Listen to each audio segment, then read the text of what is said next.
Buenos días a todos. Me complace mucho estar aquí en Madrid hoy representando a Nueva Zelanda como destino educativo. Me alegra tener la oportunidad de hablar ante ustedes del sistema educativo neozelandés, de calidad reconocida mundialmente y de sus características únicas. Hello and kia ora, as we say in New Zealand. Thank you very much for giving me the opportunity to be here today to represent New Zealand and its outstanding education system. As you could probably hear, my Spanish is a little bit rusty. I was actually an international student here in Madrid a while ago, and studied Spanish, and that's why I'm particularly excited to be here again in this beautiful city. And today, to talk about New Zealand, the country of the long white cloud, as it is called by its native people, the Maori. Actually, who has ever been to New Zealand?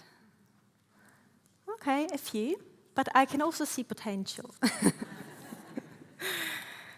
Well, New Zealand is a country of 4.5 million people. They're also known as Kiwis, and is located in the South Pacific.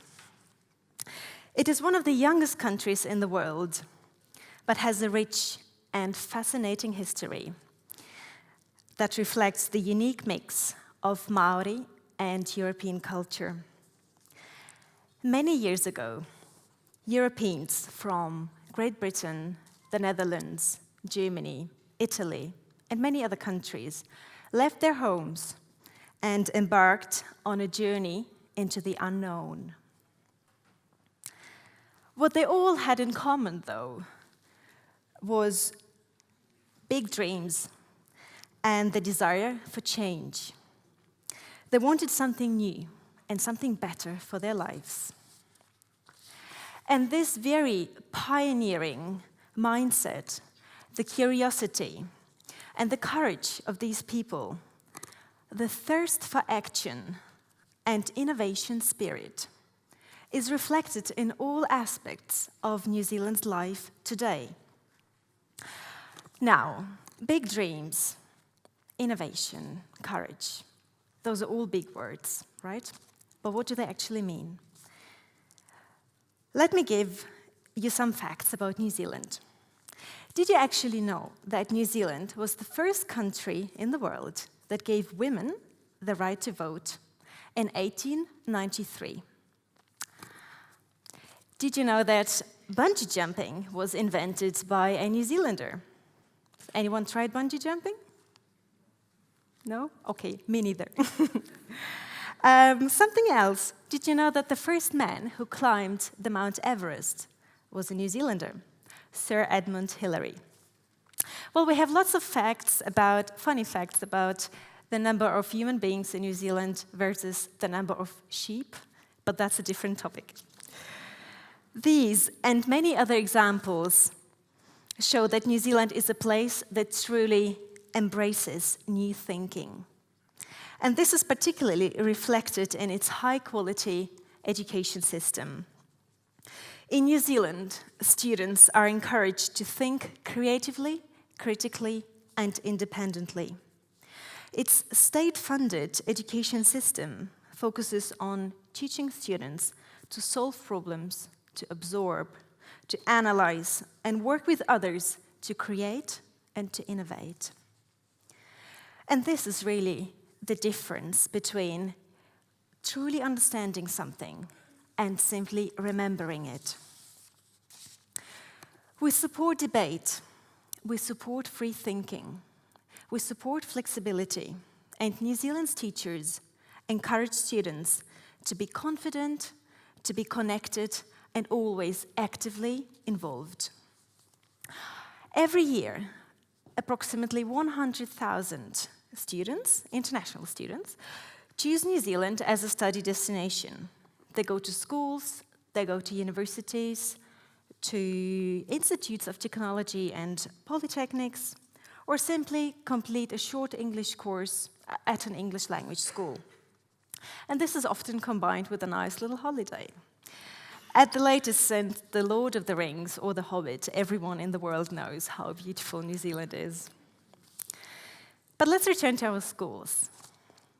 You might be asking yourselves, well, what are New Zealand schools really like, and what is it that teachers use there? What kind of methods or what kind of approaches do teachers use? This exact question was actually asked to New Zealand's Minister of Education, Mrs. Hekia Parata, who attended the International Summit on the Teaching Profession in Berlin only a month ago. When she was asked, what makes a good teacher? She said, teachers must ensure that learning becomes reality and that a climate of possibility is created for students. Teachers must involve children in what happens in their classroom and adapt to each student. Because it's simple, everyone learns differently and everyone is motivated by different things. The focus in New Zealand is really on building competence, not just strict knowledge. Again, students are encouraged to work in teams to solve problems, even if this takes time. In New Zealand, we encourage critical thinking, and discussion is essential to our education system. Minister Hekia Parata highlighted that New Zealand schools receive the freedom to organize themselves so that they can deliver good results. She said that a classroom is like a breathing ecosystem in which different groups can work together and every student is individually challenged. Our school curriculum is very broad, and it celebrates the different talents that every student brings. They can study traditional subjects, of course, English, mathematics, biology, history.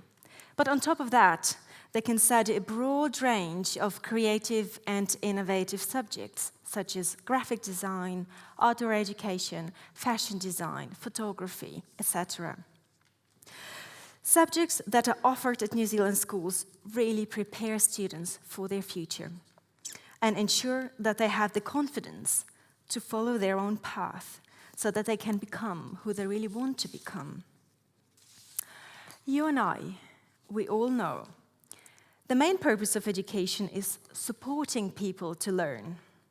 In New Zealand, teachers are very well trained and have the skills to create this right climate to learn. In fact, a recent OECD study ranked New Zealand teachers in the top 4 countries in the world when it comes to professionalism. Now, I don't want to go too much into details when it comes to statistics and rankings, but I would like to highlight that New Zealand schools consistently score above average across all subjects in the PISA tests. Now, talking about Spanish students, last year we had over 350 Spanish students that chose New Zealand as a study destination, and approximately 20% enrolled in a high school in New Zealand. Because New Zealand's education system provides international students not only with a world-leading curriculum, with personalized learning, but also with a safe learning and living environment. Usually, students live with local host families, make lots of friends, and immerse themselves into the Kiwi lifestyle in no time. Spanish students who would like to do their school-leaving qualification in New Zealand are welcome and encouraged to do so. Correct me if I'm wrong, but I think it calls selectividad in Spanish. So the good news is there is actually an existing agreement between New Zealand and Spain. So if Spanish students go to New Zealand and do their school leaving certificate, it will be recognized in Spain. In fact, with this qualification, they can study anywhere in the world, not just in Spain. I would like to encourage all of you to take a closer look at our website, studyinNewZealand.com, and learn more about New Zealand as a country and the high educational standards that we offer. And let's keep in mind, the students who choose New Zealand choose a country of open spaces, open minds, and open hearts. Muchas gracias.